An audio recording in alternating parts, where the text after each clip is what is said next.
नमस्कार। ससाना राज्यहरूमा बाँडिएका 2224 राज्यहरूलाई एकत्रित गरी एउटै देश बनाउने नायक हुन् पृथ्वीनारायण शाह।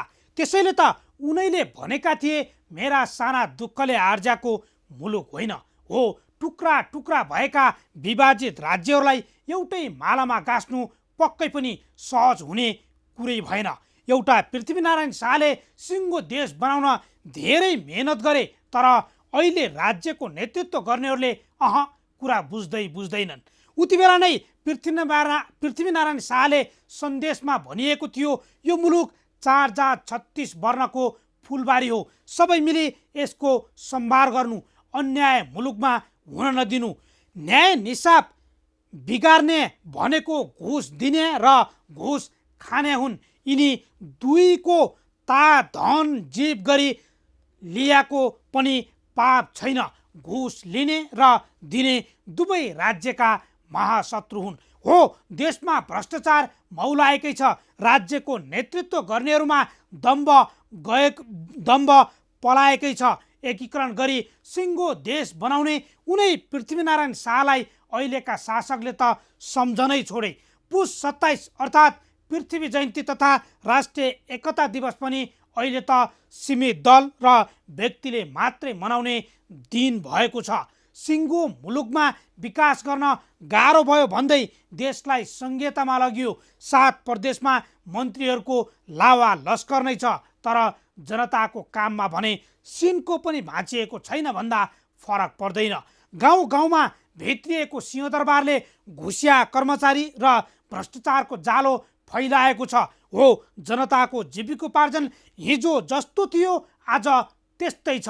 जनताको भविष्य बनाउन हिँडेकाहरू आफ्नै भविष्य बनाएरै बसे। जनताप्रति इमान्दार नेतृत्व नहुँदा अहिले देश सङ्कटमा फसिरहेको छ। एउटै पार्टीमा मिल्न नसकी छुट्टा छुट्टै भेला सम्मेलन मात्रै होइन, गाली गलौजमा उत्रिएका छन्। पुस 5 गते प्रधानमन्त्री केपी शर्मा ओलीले संसद विघटन गरेपछि यति बेला यही घटनाले राजनीतिक वृत्त तातिएको छ। दुई कित्तामा विभाजित राजनीतिले जनताको चासोमा ध्यानै दिएको छैन। होइन, पार्टीभित्रको कुर्सीको लडाइँले देश गम्भीर सङ्कटमा फस्दा समेत नेताको चेत खुलेको छैन। निर्वाचन घोषणा गर्ने प्रधानमन्त्री ओली विरुद्ध नेकपाका प्रचण्ड माधव समूह प्रक्रिया नै अघि नबढाउनु भन्दै निर्वाचन आयोग पुग्छन्। अदालतमा विचाराधीन मुद्दामा आफै न्यायाधीश बनेर फैसला गर्न पछि पर्दैनन्, जसले न्यायपालिका प्रभावित काम दैनिक रूपमा बढिरहेका छन्। काम आफ्नो स्वार्थमा देश चलाउन खोजेको परिणाम जनताले दुःख पाइरहेका छन्। आफ्ना स्वार्थ त्यागौँ, दलीय भागभण्डा खारेज गरौँ। पहिले देश बचाउँ र बचाउँ, अनि मात्रै हामी नेपाली हुनुको गर्व रहनेछ। आउन सुरु गरौँ आम जनताले बेहोरेको समस्या, अभाव र सरकारी सेवा सुविधाको झन्झट समाधानको सारथी बन्ने कार्यक्रम जनताको इजलास। म बालकृष्ण शर्मा। कार्यक्रमको सुरुवातमा हेरौँ यो झलक।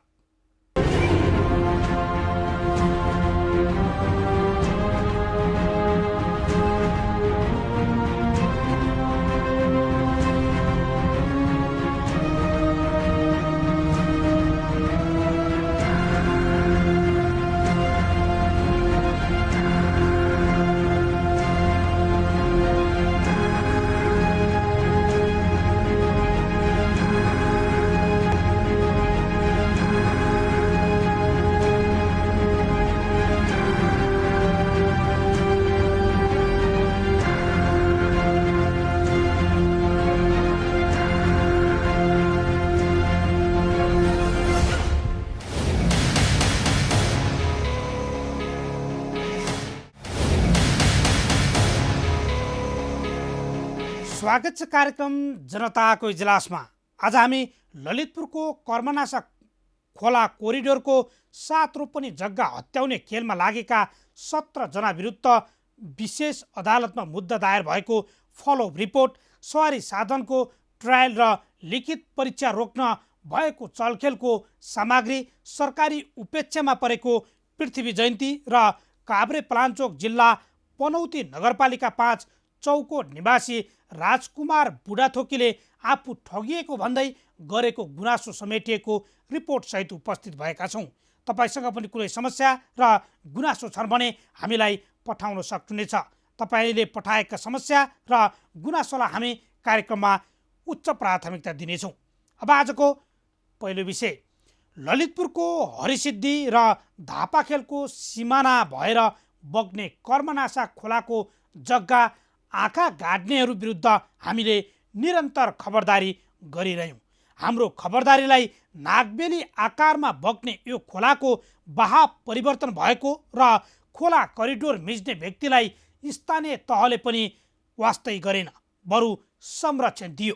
राजनीतिक आँट र शक्तिका भरमा खोला बहाव नै परिवर्तन गरी जग्गा हत्याउने खेलमा लागेका ललितपुरका तत्कालीन नापी कार्यालय प्रमुख बुद्धिमान जैसी सहित 17 जना विरुद्ध अख्तियार दुरुपयोग अनुसन्धान आयोगले विशेष अदालतमा मुद्दा दायर गरेको छ। को छन् त मुद्दा दायर भएका व्यक्तिहरू? हेरौँ यो रिपोर्ट। ललितपुरको कर्मनासा अर्थात् कोडको खोला अतिक्रमण भएको बारे हामीले बारम्बार खबर प्रसारण गरिरहेका छौँ। नागबेली आकारमा बग्ने यो खोलाको बहाव परिवर्तन भएको र खोला कोरिडोर मिचिएको बारे बारम्बार खबरदारी गरे पनि स्थानीय तहले कसैलाई पनि कारबाहीको दायरामा ल्याउने हिम्मत गरेनन्। अख्तियार दुरुपयोग अनुसन्धान आयोगले भने लामो सोधपुछ अनुसन्धानपछि कर्मनासा कोडको खोला आसपासको सरकारी सार्वजनिक जग्गा मिच्नेमाथि कारबाही गरेको छ।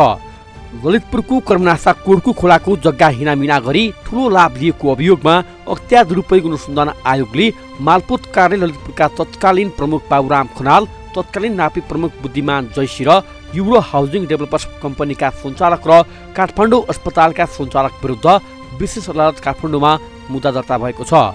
नापी प्रमुख जैसी समेत 17 जना उप अख्तियारले दर्ता गराएको भ्रष्टाचारको मुद्दामा 2 करोडभन्दा बढी गैर कानुनी लाभ लिएको अभियोग लगाइएको छ।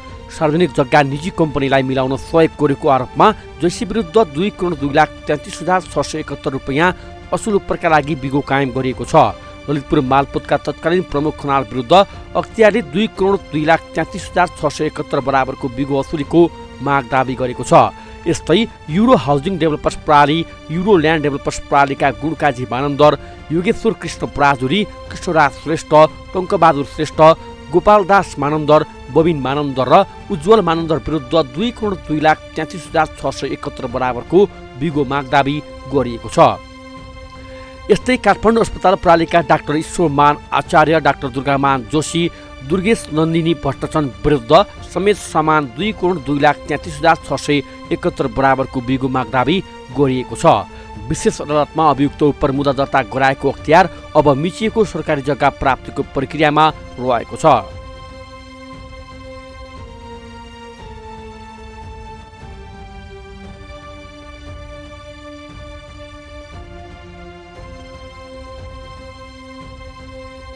अख्तियारको अनुसन्धानले ललितपुर महानगरपालिका वडा नम्बर 28 र 23 को 8 रोपनी 12 आना 3 पैसा 2 दाम सरकारी जग्गा हिनामिना गरेको देखाएको छ।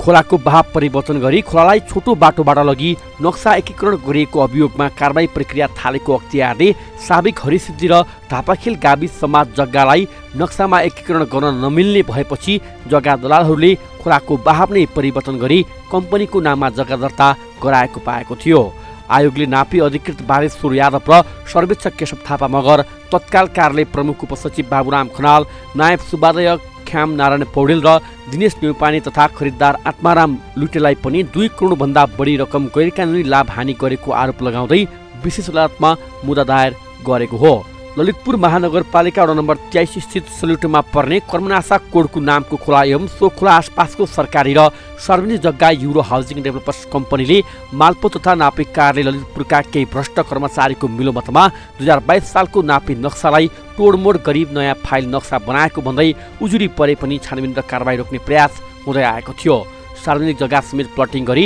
व्यक्ति विशेषलाई बिक्री वितरण गर्न लागेकाले आवश्यक कारबाही गरिपाउँ भन्ने बेहोराको उजुरी परे पनि प्लटिङ गरेर विभिन्न व्यक्तिको नाममा बिक्री भइसकेपछि बल्ल अख्तियारले कारबाही थाल्दा पछि जग्गा किन्नेहरू मारमा परेका छन्।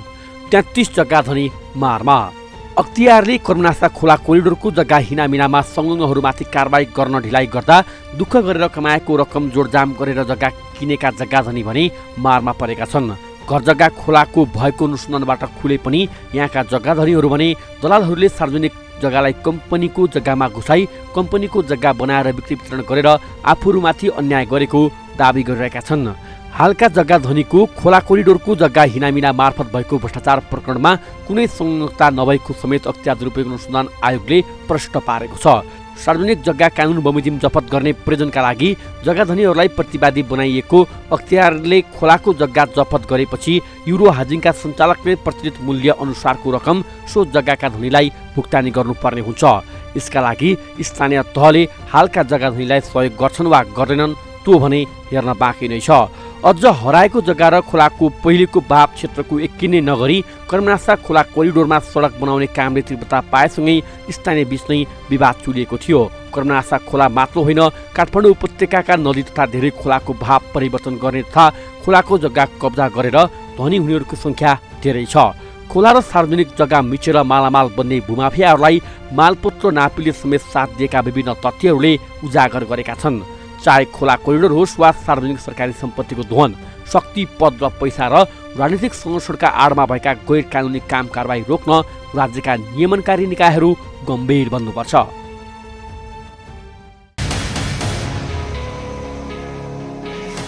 विगतमा नागबेली आकारमा बग्ने कर्मनासा खोला अहिले कुलोमा सीमित भएको छ।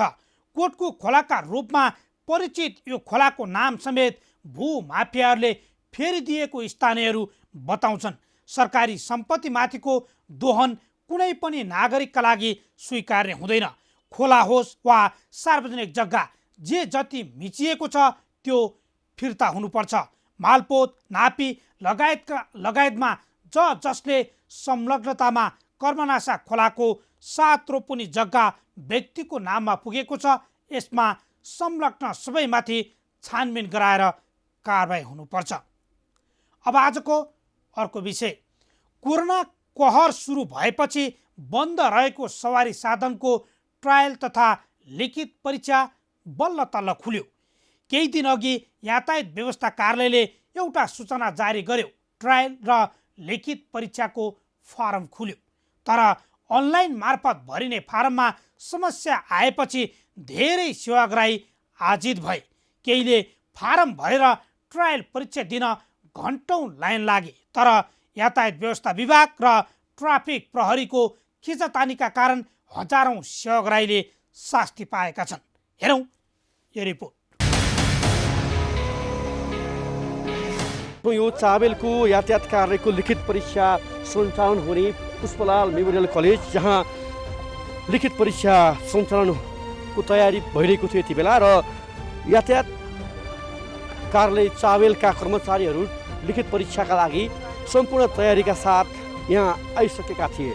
तर ट्राफिक प्रहरी जो प्रयोगात्मक परीक्षा वा लिखित परीक्षा सञ्चालन गर्दाखेरि ट्राफिक प्रहरीको पनि अनिवार्य उपस्थिति रहनुपर्ने प्रावधान यातायात व्यवस्था विभागको 2049 ऐनले स्पष्ट गरेको छ। अर्थात् प्रयोगात्मक या लिखित परीक्षामा ट्राफिक प्रहरीको उपस्थिति बिना यी परीक्षाहरू सञ्चालन गर्न सकिँदैन।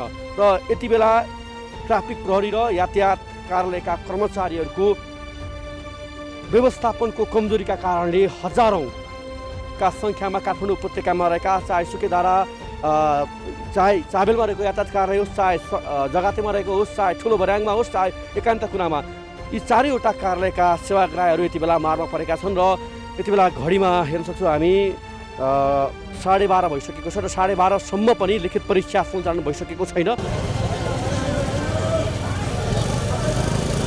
म यहाँ बल्कुबाट आएको होइन, बिहान 11 भनेपछि हामी यहाँ सबजना 10:30 बजेबाट हामी यहाँ लाइनमा बसिरहेछौँ है।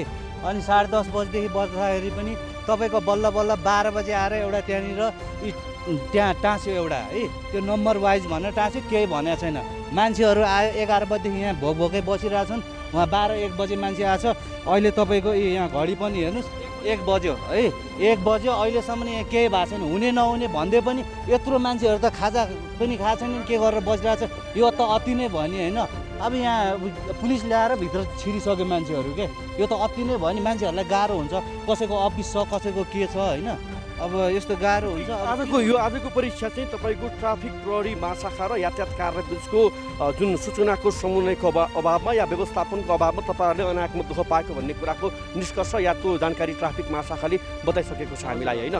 यसरी जुन यातायात कार्यालयमा जहिले पनि साथी पाउनुपर्ने कि बिचौलियाको भर पर्नुपर्ने कि तपाईँको चाहिँ घुस भनौँ यो सिधै घुस भन्दा पनि हामी दिन्छौँ हो साथीभाइहरू, हामी घुस चाहियो भने दिन्छौँ कि दिँदैनौँ?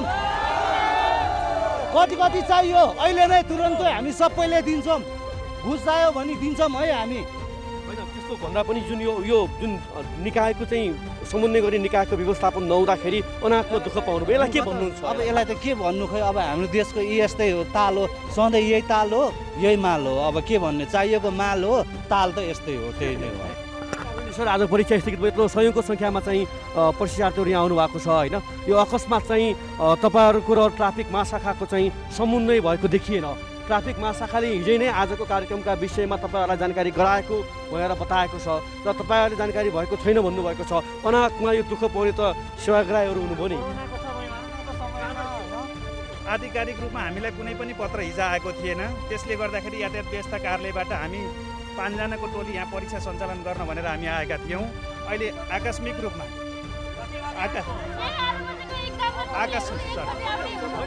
एकछिन अब तपाईँहरूको चाहिँ जुन आजको परीक्षा के हुने भयो? आजको परीक्षा स्थगित हुने भयो सर। ट्राफिक प्रहरीको प्रतिनिधि चाहिन्छ हामीलाई परीक्षा गर्नलाई, कानुनमा व्यवस्था छ। त्यसले उहाँहरू र हामीले संयुक्त रूपमा परीक्षा सञ्चालन गर्नुपर्ने हुन्छ। उहाँहरू आकस्मिक रूपमा परीक्षामा नआइदिनाले आजको लागि परीक्षा स्थगित भएछ। के कारणले हुनु भएन? तपाईँहरूको समन्वय हुनुपर्ने होइन? आजको परीक्षाका लागि त हिजै समन्वय हुनुपर्ने, हिजै जानकारी हुनुपर्ने होइन? कार्यालयबाट हामीलाई आज परीक्षा सञ्चालन हुन्छ भनेर हामीलाई पठाइदिनु भयो र हामी परीक्षा सञ्चालन गर्न आयौँ। यसको विस्तृत रूपमा कार्यालय प्रमुख सरले सोध्नुपर्ने छ। प्रहरीले जानकारी गराएको थियो, ट्राफिक प्रहरीले हिजै आज चाहिँ विभिन्न ठाउँमा जुलुस सभा सम्मेलन हुने भएकाले ट्राफिक पठाउन नसक्ने भनेर मौखिक रूपमा जानकारी गराएको भनेको थियो। हामीलाई आधिकारिक रूपमा कुनै पनि पत्र आएको छैन सर। हिजो कुनै पनि पत्र नआएको कारणले गर्दाखेरि नै हामी आज यहाँ परीक्षा लिनको लागि भनेर हाम्रो टिम सहित 5 जनाको टिम हामी परीक्षा लिन आइरहेका छौँ। अब यो परीक्षा कहिले हुन्छ? आज स्थगित भएको परीक्षा अब 15-20 मिनटमा हामी सूचना अफिसबाट आउँछौँ अनि हामी सूचना टाँस्छौँ। हजुर 11 बजे पुग्नु भएको छैन। 11 बजे तपाईँहरू यहाँ परीक्षा तोकिएको छ, 11 बजे उहाँ नै आउनु भएको छ होइन भने अहिले के अरे ट्राफिक प्रतिनिधिलाई किन एउटा आधार बनाएर एउटा भ्रम सिर्जना गर्नु? हामीले भोलि पनि दुःख पाउने होइन। तपाईँहरूको पूर्व सेड्युल हुनु पर्यो कि परेन? तपाईँहरूले पूर्व सेड्युल हुनु पर्यो कि परेन? तपाईँहरूको हेर्न सक्छौँ यो आक्रोश चाबेल यातायात कार्यालयको लिखित परीक्षा सञ्चालन हुने स्थलको दृश्य हो र यो भिडभाड जहाँ अकस्मात बिना सूचना, अकस्मात समन्वय बिना परीक्षा स्थगित गर्दा सयौँका सङ्ख्यामा परीक्षामा सहभागी हुन आएका जुन सेवाग्राहीहरू यति बेला परीक्षा अकस्मात स्थगित भएको सूचना प्रकाशित भएपछि आक्रोशित भएका छन् र जुन ट्राफिक प्रहरीले यातायात कार्यालयलाई पूर्व जानकारी गराएको भनेको दाबी गर्दै गर्दा यातायात कार्यालयका कर्मचारीले त्यस्तो कुनै पनि जानकारी नभएको भनेर बताइरहेको छ र हामी हेर्छौँ। सरकारलाई एक अर्कालाई थाहा हिजै हुनुपर्ने हो नि त यो कुरा त। अनि हिजो चाहिँ आज बोलाउने अनि हामीलाई चाहिँ आज फर्काइदिने। हामी कति कामले धारा छौँ त सर, कति काम छोडेर आएका छौँ। कति महत्त्वपूर्ण काम थियो त हाम्रो। यहाँ लिखित छ भनेर आइयो, तर बिरामी थिए हस्पिटलमा, त्यो पनि छोडेर आइयो, तर काम यहाँ केही छैन। किन बोलाइयो त? सरकारलाई एक अर्कालाई हिजै थाहा हुनु पऱ्यो नि त। यो कुरो छ है, ल हुँदैन भन्नु पर्थ्यो नि त। तपाईँ कहाँबाट हुनुहुन्छ? म सर नारायण थानबाट आएको होइन। बिहान अब हाम्रो पनि कतिवटा काम छ, कतिवटा काम छोडेर आयो यहाँसम्म होइन। अझ यस्तो लिखित छ, जाँच छ भनेर हाम्रो कतिवटा काम अब भोलि आउँदा पर्सि आउँदाखेरि हामीलाई के गाडी भाडा उनीहरूले दिनुहुन्छ? उनीहरूले दिनु हुँदैन नि त। हाम्रो अझ यहाँ आइपुग्दा कति पैसा खर्च भयो हो कि होइन भन्नुहोस् त सर? अन्त त्यसो गरेर हुन्छ के? बिहानै भन्नु पऱ्यो कि त्यो चेक नम्बर टाल्नु हुँदैन, लु अझै हुँदैन भनेर। अन्त किन त्यसो गरेर टालेर राख्यो कि? एउटाले सल्लाह दिनु पऱ्यो नि त यहाँनिर। हामी त्यसै आएर बसेको यहाँ सर, भन्नुहोस् त होइन। यो जुन परीक्षा सञ्चालनका लागि सम्पूर्ण प्रक्रियाहरू पुरा गरेर प्रश्नपत्रसहित यातायात कार्यालय चाबेलका कर्मचारीहरू आइसकेका थिए र जुन यति बेला मुख्यतया परीक्षाको सम्पूर्ण तयारी सकिएर सेवाग्राही गेटमा जुन पुष्पलाल मेमोरियल कलेजको गेटमा लामबद्ध भएर परीक्षा दिनका लागि तयार अवस्थामा थिए। तर परीक्षा एक बद्दा पनि सञ्चालन नभएपछि भर्खरै मात्रै यातायात कार्यालयका कर्मचारीले ट्राफिक प्रहरीको उपस्थिति बिना परीक्षा सञ्चालन गर्न नसकिने भन्दै सूचना जारी गरिसकेपछि यति बेला नागरिकको यो भिड र आक्रोश हामी देखेका छौँ। यदि ट्राफिकले नै कानुन मान्दैन भने कानुन के को लागि बनाएको त? हामी कानुन मान्नलाई भनेर यसरी आएपछि ट्राफिकले चाहिँ कानुन मान्नु पर्दैन, यतिखेरसम्म हामीलाई कुराउने हो हाम्रो के काम हुन्छ, कस्तो काम हुन्छ, यस्तो भिड छ, कोरोना छ, हामीलाई मान्छे यहीँ ढल्ने स्थिति पनि हुन्छ कि। एउटा पनि सोधेँ, ट्राफिकले हिजो हामी आउन सक्दैनौँ आज जुलुस छ भनेर भनेको रहेछ अरे कार्यालयहरूले भन्छ हामीलाई जानकारी आएको छैन, मौखिक रूपमा लिखित रूपमा भन्छ। यसमा के देखियो भन्दाखेरि चाहिँ ट्राफिक प्रहरी र यातायात कार्यालय बिचको सम्बन्ध या सूचनाको आदान प्रदान भएको देखिएन, जसको कारणले दुःखमा को पर्नुभयो, तपाईँहरू पर्नुभयो। यो प्रवृत्तिलाई के भन्नुहुन्छ? यो प्रवृत्ति कि त हामीलाई पनि इन्फर्म हुनु पर्यो, अनलाइन लाइसेन्स भएपछि कि त अनलाइन नै हाम्रो एक्जाम पनि अनलाइनै गराउनु पर्यो कि त यसरी अनलाइन गरेपछि सिस्टमेटिक तरिका खोइ त? ट्राफिकहरूले नै सिस्टमको केही मान्दैन भने हामीले मात्रै मानेर भयो त? अब हिजो सूचना प्रकाशित भए अनुसार 10 बजेतिर ट्रायल हुन्छ भनेर सूचना प्रकाशित भयो। बिहान 8 बजेदेखि आएर बसेको यहाँनिर ट्रायल हुनलाई भनेर बसेको गरेर हामी बिहानदेखिको लाइन बसिरहेको छौँ। टोकन लिनुपर्ने भने प्र्याक्टिसको यहाँनिर 15 मिनट सिक्यो भने 300 रुपियाँ लिन्छ, त्यो पनि लाइन लाएर उयो गरेर भिड भएको हुन्छ, आधी घन्टाको 500 रुपियाँ लिन्छ। हामी बिहानै 7 बजे आएको म चाहिँ है, अनि अब बच्चालाई छोडेर आएको छु, म आफ्नो अफिस छोडेर आएको छु। 3 दिन यहाँभन्दा पहिला पनि 2 दिन लाइनमा बसेको हो, बल्ल बल्ल अब ट्रायल दिन पाउँछ है भनेर आज बिहान आउँदाखेरि चाहिँ अब हामीलाई 2 घन्टा पछि चाहिँ थाहा भयो कि यहाँ केही कुरा मिलिरहेको छैन भित्र भनेर। त्यो चाहिँ हामीले बिहानै आउने बित्तिकै चाहिँ जानकारी दिनुपर्ने हो। ल भएन भने पनि बिहान आउने बित्तिकै आज हुँदैन है भनेपछि मान्छे फर्केर जान्थ्यो। अब दिनभरि त वेस्ट भयो नि त हाम्रो। अब हाम्रो यो अफिस छोडेर आएको हामी पनि यतिकै घरमा बसी त रहेको छैन नि, सबैजनाको प्राइभेट जब होला, सबैजना सरकारी जागिर होइन कि अब नगए पनि तल पाउने भन्ने सबैको आफ्नो आफ्नो समस्या हुन्छ। त्यो कुरा चाहिँ अब यस्तो लापरवाही चाहिँ हुनु भएन कि। हामीले एकदमै दुःख पायौँ यत्रो घाममा बसेर, बच्चा छोडेर कोही खाना खाएको छैनन् कसैले। अब ट्रायलै दिन नपाएर हामी फर्किनु त भएन नि त, फेरि अर्को दिन आउने, अब कहिले हुने पनि थाहा छैन। हामीले यहाँ अब आज ट्रायल हुन्छ भनेपछि 3 चोटि प्र्याक्टिस गरियो कि सर, अब कन्फ्युज भइन्छ नि त। अब यो त्यत्रो 1500 तिरे कहाँ गयो? अब बिहानदेखि खाना नखाइ आएछौँ, बसेको छौँ, बिहानदेखि खाना नखाइ आएछौँ, त्यसको पैसा कहाँ गयो? अब एकैचोटि शनिबारतिर राखौँला भन्नुभयो, उहाँ सर आएर बोल्नुभयो, त्यही निर्णय भयो त? कुरो सुन्नुभयो त? हाम्रो कुरो सुन्नु भएन नि त। अनि यही हो तपाईँहरूलाई निर्णय, अब शनिबारतिर राख्नु पर्ला भन्नुभयो उहाँले। अनि त्यस्तो कुरो गरेर हुन्छ? यहाँ त कहाँबाट आएछौँ, धरान धनकुटाबाट, हाम्रो घर धरान धनकुटा हो, अनि उहाँको रामेछाप, अनि त्यस्तो गरिदिएर हुन्छ त? अलपत्र परियो कि सर, यहाँ एउटा राजधानी जस्तो ठाउँमा आएर बसेका छौँ, अनि यो कहाँ जाने चिनिया कहीँ छैन, यहाँ त अलपत्र परियो नि त। ट्रायलकै लागि भनेर चाहिँ कहाँदेखिबाट लिखितकै लागि भनेर यत्रो मरिमेटेर आएछौँ, यो ठोस निर्णय भएन सर। आज बन्द भयो, माने मैले हो, माने ठिक छ बन्द, तर मेरो कुरा चाहिँ आज बन्द भयो। मेरो आफ्नो कुरा चाहिँ भोलि मैले आएर ट्रायल दिन सक्नु पऱ्यो, पर्सि सक्नु पऱ्यो होइन। कहिले चाहिँ मेरो आफ्नो टाइम मिलाएर आएर मैले सक्नु पऱ्यो, किनकि मेरो आज मेरो चाइना लाइट छ, म चाइना जान सक्छु होइन, सक्छु, किनकि मैले आएर तिम्रो पछि आएर मैले चाहिँ जति नै हुन्छ मेरो आफ्नो टाइम मिलाएर आएर चाहिँ मैले दिन सक्नु पर्नु, यहाँ पाउनु पऱ्यो। उहाँहरूको टाइम छ शनिबार, शुक्रबार, आइतबार, सोमबार भन्ने हुन्न कि मलाई चाहिँ मेरो आफ्नो टाइम अनुसार चाहिँ मैले सकेँ। मैले बिहान भने मैले चाहिँ भोलि आएर दिन सक्नु पऱ्यो। सबैजना आफ्नो टाइमले चाहिँ आएर चाहिँ दिन पाउनु पऱ्यो, मेरो मात्रै होइन, उहाँहरूको टाइम। सर हजुरको सर्भरको कुरा गर्नुभयो, फर्म भर्न कति गाह्रो छ वाला कुरा गर्नुभयो। म लेखेरै दिन्छु। सर्भरमा फर्म भर्नु भनेको हवाईजहाज उडाउनुभन्दा गाह्रो छ सर, हवाईजहाज उडाउनुभन्दा गाह्रो छ सर। मान्छे खाना नखाइकन पढ्न छोडेर आएको छ यहाँ मान्छेहरू। भोलि मान्छे विदेश जानु छ, भोलि कहाँ के गर्नु छ, अनि यहाँ चाहिँ छैन सिद्धो। हिजो बेलुका लाइसेन्सको खुल्दैन भनेर भन्यो भने हामीलाई आनन्द त हुन्छ नि, ल छैन जानु परेन, खाना खानु पाइन्छ, के गर्न पाइन्छ मान्छेले। ताल अनि आफैले भर्नुभयो कि बिचुलिया मार्फत जानु? मैले आफैले भरेको 3 दिन लगाएर। साइडमा अनलाइन क्लास छ, छेउमा मैले रिफ्रेस गरी घन्टामा 2 चोटि खोल्यो होला, 3 चोटि खोल्यो होला, त्यो घरि के मिल्दैन 3 घन्टा लगातार लगाएर भरेको मैले।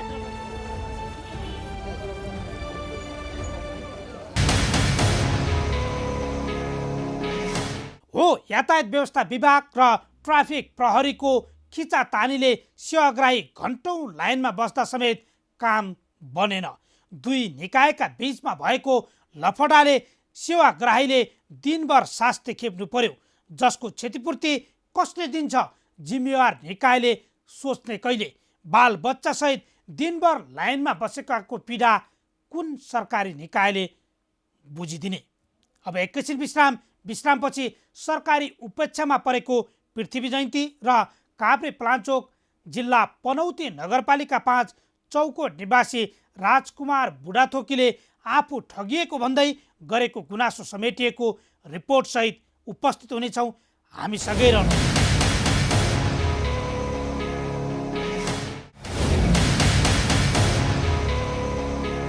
विश्रामपछि स्वागत छ। तपाईँ हेर्दै हुनुहुन्छ कार्यक्रम जनताको इजलास। पुस 27 अर्थात् पृथ्वी जयन्ती तथा राष्ट्रिय एकता दिवस। शाहवंशीय राजा पृथ्वीनारायण शाहले विशाल नेपाल निर्माण गरेको भन्दै उनको जन्मदिन अर्थात् पुस 27लाई राष्ट्रिय एकता दिवसका रूपमा लिने गरिन्छ। कसरी मनाइयो त पृथ्वी जयन्ती? हेरौँ यो रिपोर्ट। राष्ट्र निर्माताका रूपमा स्मरण गर्दै पृथ्वीनारायण शाहको 279औं जयन्ती मनाइएको छ। नागरिक स्तरबाट एकताको आह्वान गर्दै भएको पृथ्वी जयन्तीमा विगतका वर्षभन्दा बढी भिडभाडसँगै उत्साह समेत देखिएको छ।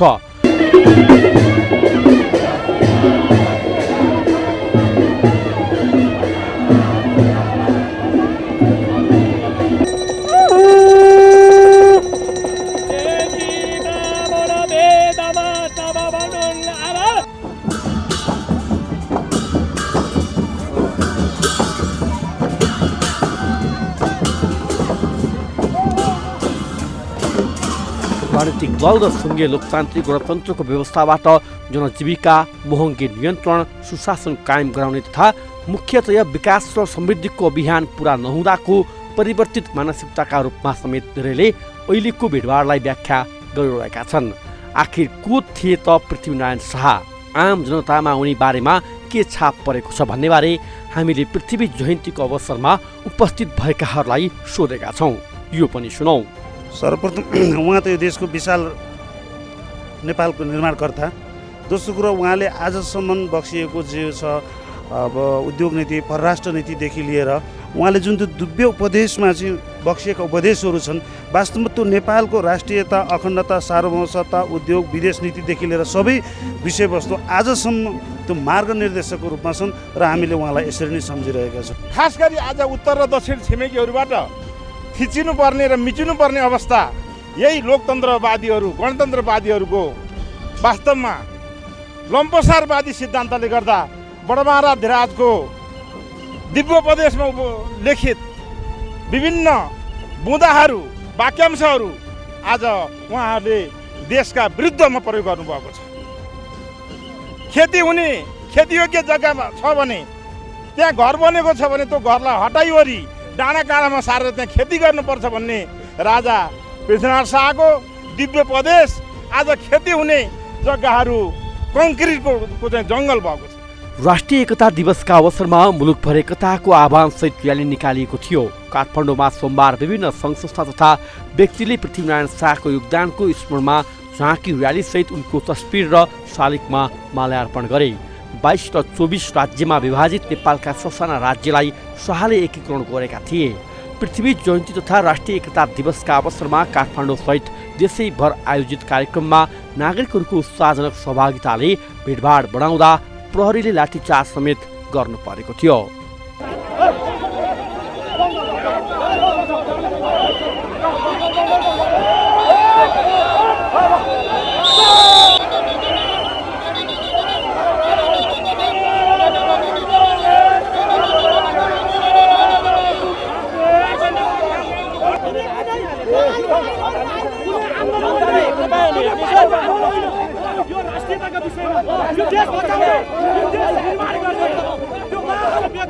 राजनीतिक व्यवस्था र नेताहरूको कामभन्दा बढी भाषण गर्ने बानी, स्वार्थ पुरा नहुँदा एकअर्का विरुद्ध गाली गलौज गर्ने आनी बानीले नागरिकमा राजनीति र व्यवस्थाप्रति नै वितृष्णा बढ्न थालेको समेत कतिपयले बताइरहेका छन्। आजको दिन भनेको फुट्ने दिन होइन, जुट्ने दिन हो। हाम्रो हातमा लेनिनवादका कुरा भए, मार्क्सवादका कुरा भए, तर माटो सुहाउँदो, आफ्नो भूमि सुहाउँदो कुरा कहिले पनि भएन। माटो सुहाउँदो, भूमि सुहाउँदो पुस्तक हाम्रो हातमा कहिले पनि भएन। हामीले दिव्य उपदेशलाई कहिले पनि हेरेनौँ, कहिले पनि अध्ययन गरेनौँ, जसले गर्दाखेरि चाहिँ अरूको नीति चाहिँ हाम्रो मुलुकमा चलाएर आज हाम्रो यो बिजोग भएको छ। त्यसैले माटो सुहाउने, आफ्नो भूमि सुहाउने, आफ्नो शिक्षा सुहाउने चाहिँ नीति लिएर र आजको दिन भनेको फुटेका भाइहरू सबैजना जुट्ने दिन हो। हामी सबै जुटौँ।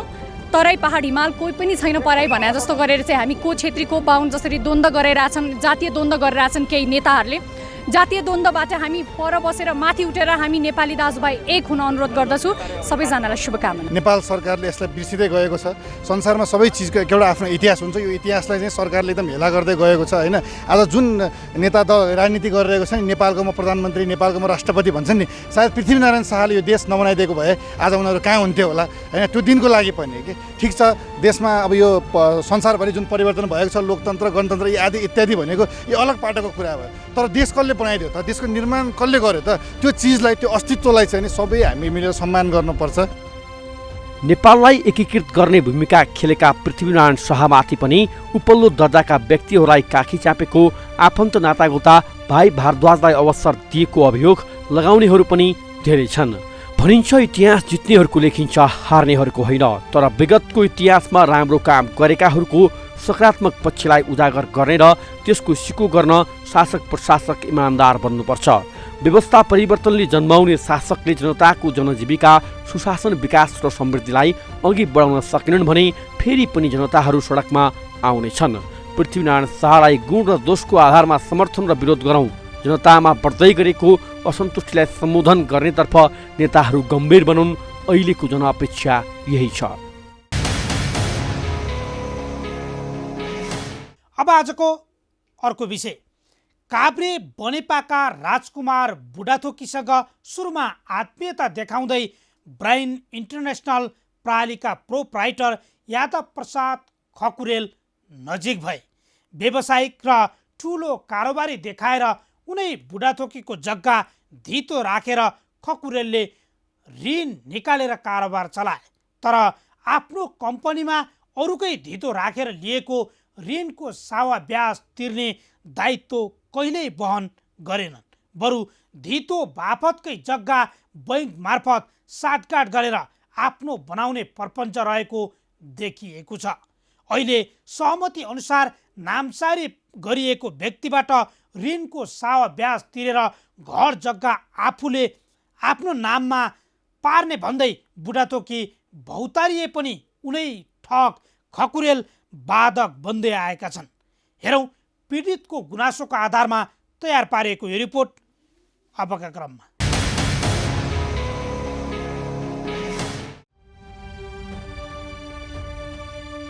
यी हुन् काभ्रे पलाञ्चोक जिल्ला पनौती नगरपालिका 5 चौकोट निवासी राजकुमार बुढाथोकी। ब्राइन इन्टरनेसनल प्रालिका प्रोप्राइटर यादव प्रसाद खकुरेलबाट ठगिएका उनी अहिले सञ्चार माध्यम तथा विभिन्न निकायमा न्यायको हार गुहार गर्दै धाइरहेका छन्। योजनाबद्ध रूपमा ठगी गर्दै आएका धादिङका खकुरेलबाट पीडित बनेको र ठगिएको भन्दै न्यायको हार गुहार गर्ने बुढाथोकी जस्ता अरू धेरै छन्। व्यावसायिक साझेदारलाई समेत ठग्दै आएका उनले धेरैको घर जग्गा झ्वाम पारेका छन्। आत्मीयताको व्यवहार गर्दै व्यावसायिक र ठुलो कारोबारी देखाएर खकुरेलले आफूमाथि ठगी गरेको भन्दै केही पीडित हाम्रो कार्यालयसम्मै आइपुगेका छन्। कसरी भयो त बुढाथोकीमाथि ठगी? ठगी गरेर करोडौँको मालिक बनेका खकुरेलले श्रीमती तर्फका नातेदार हरिप्रसाद सिलवालका नाममा कम्पनी खोलेको पाइएको छ। उक्त कम्पनीमा आफै काम गर्नु, पैसा निकालिदिन्छु भनेपछि पीडित राजकुमार बुढाथोकी तयार भए। खोलिएकै कम्पनी मार्फत धितो बापत रकम निकालेर केही कारोबार गरौँ भन्ने खकुरेलको प्रस्तावमा 2 करोड रुपियाँ निकाल्ने र कारोबार गर्ने सहमति भएपछि बुढाथोकीले आफ्नो घर जग्गा धितो राखेर कम्पनीका लागि ऋण लिन तयार भए। तर ऋण लिने क्रममा उनै खकुरेलले 4 करोड 25 लाख निकाल्न भूमिका खेलेको देखिन्छ। न्युरोड स्थित ग्लोबल आइएमए बैङ्कको शाखाबाट ऋण पास गर्दा खकुरेलले नै शक्ति लगाएर 4 करोड 25 लाख रुपियाँ पास गराएको पीडित बुढाथोकी बताउँछन्। तर कम्पनी मार्फत कारोबार गर्न भन्दै निकालेको ऋण बुढाथोकीको हातमा नभई आफ्ना नातेदार हरिप्रसाद सिलवाललाई दिलाइएको पाइएको छ। 2068 सालमा 4 करोड 25 लाख रुपियाँ निकालेर पैसा आफन्तको हातमा पारेपछि खकुरेल टाढिन थालेको बुढाथोकी बताउँछन्। दाइ अब ल म नि काम सुरु गर्छु, अब पैसा हजुरले निकासी गरिदिनु भन्दाखेरि अनि अब बिस्तार उहाँको टाढा हुनुभयो। अब टाढा हुनुभयो। कसरी टाढा हुनु भने पाउनु है भन्ने फोनमा गर्ने, भेट एकछिनपछि गर्छु है भन्ने, I will call back later भन्ने, त्यसो भन्दै भन्दै दिनहरू बित्दै गए, विभिन्न कुराहरू भए, के भयो। अनि पछि त ब्याङ्कमा म अब आफै पैसा तिर्छु भनेर जाँदा अनि मिल्दैन नि, तपाईँलाई हिसाब देखाउन मिल्दैन। अब हामी कारोबार उहाँसँग कि उहाँसँग चिठी लिएर आउनुहोस्, उहाँलाई लिएर आउनुहोस् भने उहाँ पनि नजाने, ब्याङ्कले मलाई हिसाब पनि नदेखाउने गर्दै विभिन्न वर्षमा बित्यो। उहाँले सबै पैसा उहाँले निकालेर भतिजाको नामबाट कारोबार गर्दै पैसा चुल्लेछ। सोद्धाखेरि कतै बाहिरबाट यसो सोद्धा धेरै ठुलो कारोबार छ भन्न मिल्दैन तपाईँलाई, तपाईँ को र भने म जग्गा दिने म जमानीकर्ता भनेपछि तपाईँलाई मिल्दैन भने पछि अनि पत्रिकामा निकालेपछि मैले चाहिँ अनि थाहा पाएर ब्याङ्कमा गएर कुरा गर्दाखेरि ब्याङ्कले पनि हेड अफिसबाट भेट पनि दिएनन्। अब 250 को कागज गरेको उहाँले मिटर ब्याजको हिसाब ल्याएर 4 करोड 5 करोड 6 करोड भयो भनेर भन्नुहुन्छ। अनि म अहिले कसरी तिर्ने, मसँग त्यही जग्गा बेचेर तिर्छु भन्दा नि उहाँले जग्गा मैले गराएँ, कसैले लगेर पैसा तिराएँ, 20-45 लाख कति पैसा तिराउँदा पनि उहाँले आलेटाले गरिदिनु भयो। अहिले उल्टो चाहिँ मैले जग्गा पास गरिदिनु भनेर भन्दै हिँड्नुभएको छ। बुढाथोकीको घर जग्गा धितो राखेर आफ्नो कम्पनीका लागि पैसा निकालेपछि खकुरेल ऋणको दायित्वबाट भाग्दै हिँडेको देखिन्छ। त्यो मान्छे एकदम ठग मान्छे हो। उसले धेरैजना मान्छेलाई यसरी ठगी गरेको चाहिँ अहिले सुन्नमा आइरहेछ। प्रत्येक पीडितहरू चाहिँ अहिले हामीले पनि न्याय पाऊँ, त्यो व्यक्तिबाट हामी पनि यसरी ठग्यौँ भनेर अहिले मान्छेहरू आइरहेछन्। त्यसले धेरैलाई ठगिराखेको छ। अर्काको घर जग्गा राखेर आफू कारोबार गरेर अर्काको घर जग्गालाई लिलामी बनाइदिनुहुन्छ अनि सम्पर्कविहीन हुनुहुन्छ। त्यो अर्काले कति दुःख गरेर त्यो पुर्खौली सम्पत्ति चाहिँ नि जगेना गरेर हाम्रा पुर्खाहरूले चाहिँ आफ्नो सन्तानको लागि राखिदिएका खाइ नखाई भोग तिर्खा नबनिकन जोगाएर राखिदिएका ती सम्पत्ति भोलि हामीले हाम्रो पुर्खाहरूलाई हस्तान्तरण गर्नु पर्दैन? आफूले कमाएको त होइन नि। भनी त्यसरी अर्काको सम्पत्तिमा र्याल चाउने, आँखा गाड्ने, अर्कालाई डुबाउने, अर्कालाई घोटाउने सोझो मान्छे पाए त्यस्तो गर्नुहुन्छ? यो देशमा के नियम कानुन केही पनि छैन। आफ्नो घर जग्गा धितो राखेर अरूले नै ऋण निकालेर कारोबार गरेको भए पनि कारोबार र ऋणको दायित्वबारे बुझ्न बुढाथोकी पटक पटक बैङ्कमा धाएका छन्। तर उनै ठग खकुरेलको योजनामा बैङ्कले समेत बुढाथोकीलाई हर हिसाब नदिएर ठगीको मतियार बनेको पाइएको छ। बुढाथोकीको घर जग्गा राखेर आफ्नो कम्पनीका लागि 4 करोड 25 लाख निकासा गराएका ठग खकुरेलको व्यक्तिगत रूपमा 4 करोड 65 लाखको कागज गराएका छन्। यो कागज बापतको कारोबार समेत भएको देखिँदैन। अहिले पनि पीडित बुढाथोकी आफूले घर जग्गा खकुरेलको नातेदारको कम्पनीलाई धितो बापत दिनु पूर्व नै लेनदेन भएको 1 करोड 25 लाखको सामा ब्याज तिर्न मन्जुर रहेको बताउँदै आएका छन्। अझ बुढाथोकीले त आफूले लिएको ऋण चुक्ताका लागि भन्दै खकुरेलकै भतिजा हरिप्रसाद सिलवालाई 1 रुपैयाँ 5 आना 2 पैसा जग्गा पास गरेर दिएको देखिन्छ। तर अहिले अरूको धितोमा बैङ्कबाट निकालेर चलाएको 3 करोड बढीको सामा ब्याजको दायित्वबाट भागेर पीडित बुढाथोकीको घर जग्गा लिलाम गराएका खकुरेलले आफ्नै लगानीमा शर्मिला पाण्डे बुढाथोकीका नाममा जग्गा पास गराएका छन्। यसरी सरेको जग्गाको स्वामित्वमा समेत पीडित बुढाथोकी र शर्मिला बीच एउटा सहमति जुटेको छ। कानुन व्यवसायीको रोबरमा भएको सम्झौतामा 2 करोड 50 लाखको कानुन अनुसारको सामा ब्याज तिरेपछि खकुरेलको बदमासीले लिलाम भएको घर जग्गा बुढाथोकीलाई फिर्ता दिने भनिएको छ। तर सम्झौता अनुसारको सामा ब्याज तिरेर आफ्नो घर जग्गा फिर्ता लिन खोज्दा उनी ठग खकुरेलले बुढाथोकीलाई रोक्दै आएका छन्। अरूको घर जग्गा धितो राखेर ऋण लिने र तिनै घर जग्गा धनीलाई ऋणको भारी बोकाएर मालामाल बन्ने खकुरेलकै कारण सम्झौता अनुसार शर्मिलाको नामबाट बुढाथोकीलाई घर जग्गा हस्तान्तरण हुन सकेको छैन। विभिन्न बहानाबाजीमा 2075 सालमा बुढाथोकीको घर जग्गा लिलाम गराएर साँठगाँठमा आफ्नै इच्छाएको व्यक्तिमा पार्न सफल खकुरेल अहिले पीडित बुढाथोकीको सम्पर्कमा आउन नै चाहँदैनन्। खकुरेलमाथि अहिले धेरैले ठगी गरेको गुनासो तथा उजुरी गरे पनि कारबाही भएको छैन। उनी खकुरेललाई कारोबारमा साथ दिएका घरधनी जितेन्द्र श्रेष्ठ समेत अहिले 2 करोड बढी ठगिएको गुनासो गर्छन्। घर किनबेचमा गरेको लगानी बापतको पैसा फिर्ता दिन्छु भनेको 10औं वर्ष बढी भयो, तर अहिले पनि उनी घरधनीकोमा अफिस राखेर खकुरेलले धेरैलाई ठगी गरिरहेका छन्। उहाँको लिनुपर्ने पैसाहरू पनि दिएन।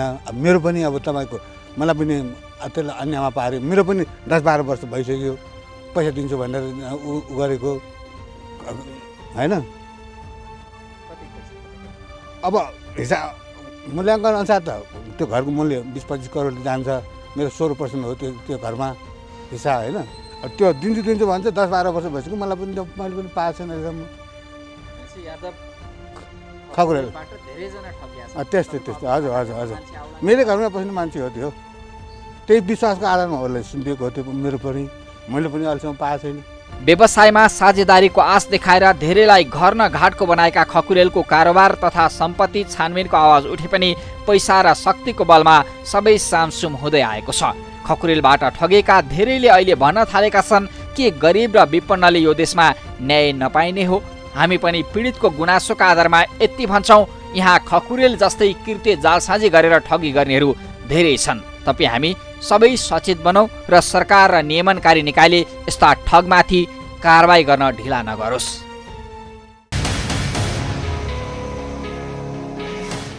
बुढाथोकी मात्रै होइन, ठगका नायके खकुरेलबाट घर धनी समेत ठगिएका छन्। सम्बन्ध घनिष्ठ बनाउने अनि साझेदारको नाममा ठगी गर्न खकुरेलको यो धन्दा अझै कायमै छ। सोझा सिधालाई लाभको प्रलोभन देखाएर अर्बौं कमाएका ठग खकुरेलको सम्पत्तिमाथि छानबिन गर्दै पीडितलाई न्याय दिन सरकारी संयन्त्र गम्भीर बनुन्। यी र यस्ता कुनै पनि पीडा, व्यथा, समस्या अनि गुनासोमाथि कार्यक्रम जनताको इजलास मार्फत निरन्तर खबरदारी गरिरहनेछौँ। व्यवसायीले नीति नियम मिचेर गरेका बदमासी, जनताको गुनासो र कथा व्यथासँगै सरकारी निकायबाट दिने सेवा प्रवाहमा भए गरेका कमजोरी केलाएर हामी सुधारको प्रयास कार्यक्रम मार्फत खोज्नेछौँ। तपाईँ हामीलाई आफूले बेहोरेका समस्या र गुनासो स्क्रिनमा देखाइएको टेलिफोन नम्बर र इमेल ठेगानामा पठाएर समस्या समाधानको साझा आवाज बन्न सक्नुहुनेछ। हौस् त आजका लागि जनताको इजलास यति नै। फरक विषयवस्तु र तपाईँहरूकै गुनासोसहित अर्को कार्यक्रममा पुनः उपस्थित हुनेछौँ। प्राइम टाइम्स टेलिभिजन हेर्दै रहनुहोला। नमस्कार।